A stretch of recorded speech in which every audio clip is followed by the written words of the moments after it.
حضرت حلیمہ رضی اللہ تعالیٰ عنہ نے نہایت سادگی سے زندگی بسر کر رہی تھیں۔ انہیں کھانے کے لیے بہت ہی کم ملتا، زیادہ تر بھوکی رہتی۔ پھر انہوں نے خواب دیکھا کہ کسی شخص نے ان کا ہاتھ پکڑا اور ایک نہر میں غوطہ دیا۔ اس نہر کا پانی دودھ سے زیادہ سفید اور شہد سے زیادہ شیریں تھا۔ پھر اس نے پینے کے لیے کہا، میں نے خوب سیر ہو کر پیا۔ پھر اس نے کہا، کیا آپ پہچانتی ہیں میں کون ہوں؟ بولی، نہیں۔ اس نے کہا، میں تیرا شکر ہوں جو خوشی و غمی ہر حالت میں تو نے کیا۔ اور پھر اس نے کہا، حلیمہ مکہ مکرمہ جائیے اور وہاں تیری روزی میں کشادگی پیدا ہوگی اور اپنی کیفیت کسی سے بیان نہ کرنا، بالکل پوشیدہ رکھنا۔ حضرت حلیمہ فرماتی ہیں، اسی اثناء میں میری آنکھ کھل گئی۔ دیکھتی کیا ہوں کہ میرا روپ نکھر چکا ہے اور میں ایک حسن کا پیکر بن چکی ہوں اور میری چھاتی میں اتنا جمع ہو گیا ہے، میرے لیے سنبھالنا دشوار ہو گیا۔ عورتیں میری یہ حالت دیکھ کر تعجب کرتی تھیں۔ حلیمہ ساگ کی تلاش میں۔ حضرت حلیمہ فرماتی ہیں، پھر ہم چند عورتیں ایک دن ساگ کی تلاش میں نکلیں تو ہمارے کانوں میں آواز پڑی کہ کوئی کہہ رہا ہے، مکہ مکرمہ میں ایک بچہ پیدا ہوا ہے۔ اسے بشارت ہو جسے اس کو دودھ پلانے کی سعادت نصیب ہو۔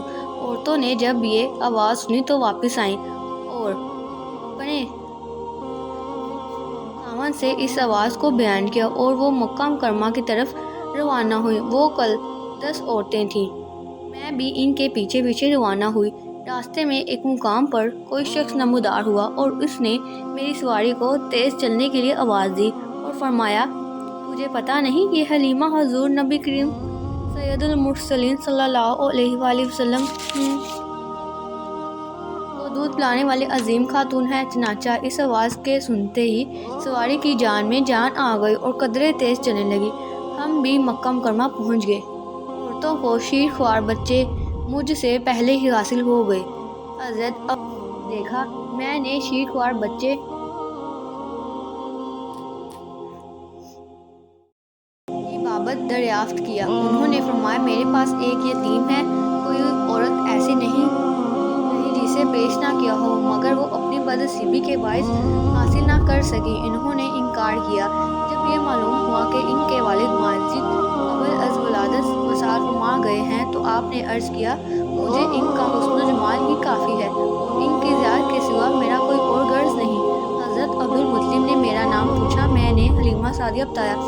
آپ نے فرمایا، حلیمہ سعادت سے ہمیشہ عزت ہوتی ہے۔ بعد آپ مجھے کاشانہ اقدس میں لے گئے۔